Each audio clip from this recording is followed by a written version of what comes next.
came out recently or a little while ago that a Real Steel Disney Plus series is a possibility. It's in development.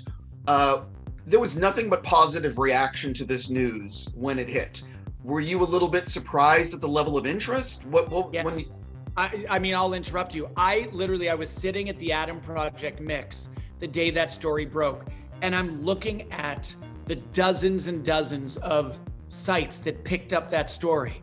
A story about a possible show based on a movie from a decade ago.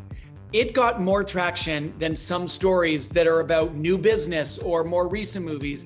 And it was just confirmation of what I have felt on Twitter specifically for years, which is that people have a love for Real Steel that is certainly enduring, but very personal to them, very emotional for them. And so I was already excited about this possibility of developing that world via a series form for Disney Plus. But the way that story took off was like final proof that, oh wow, the love is still there, the interest is still there. Now I just got to tell the right story in the right way. Well, my question is, when something like that happens, because obviously the studios read the sites and they see what people are writing. Obviously there was interest behind the scenes in the series, but when it explodes like that online and everyone's talking about it, do you all of a sudden get a vibe from the studios? Like, are they calling, like, is there more movement on something like that when all of a sudden the reaction is so positive? I wouldn't say that you feel that immediate uptick of interest on the part of the studio. That may eventually be the case in the form of how much of a budget do they give the show. But where you really felt it, where I felt it, was prior to that, we were slowly reaching out to some agents and writers. Hey, you want to write a Real Steel series? The day that story broke, we shifted into what we call the incoming call business, which is the business of you're sitting back and your phone's ringing and it's just incoming calls.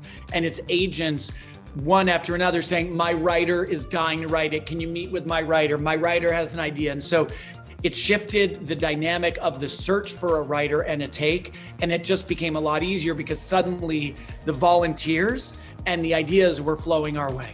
Is there any movement in terms of having a writer or any sort of, like, do you think it could be filming?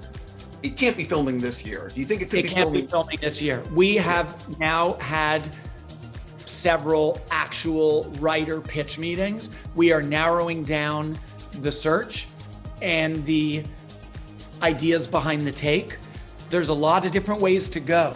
And it's a little bit daunting because a lot of those ways are valid and cool. And which one is the right one? I'll go back to something I said in our Adam Project interview. I'm just gonna have to go with my gut about what is the right one because there is no objective arbiter of right and wrong. And so I don't think we're gonna know, because even once we pick our writer, we're then opening a room, we're breaking a whole season of television. So it's more of a process, but we are definitely making good headway now. And the way the news broke and took off has been a big boon to the writer search.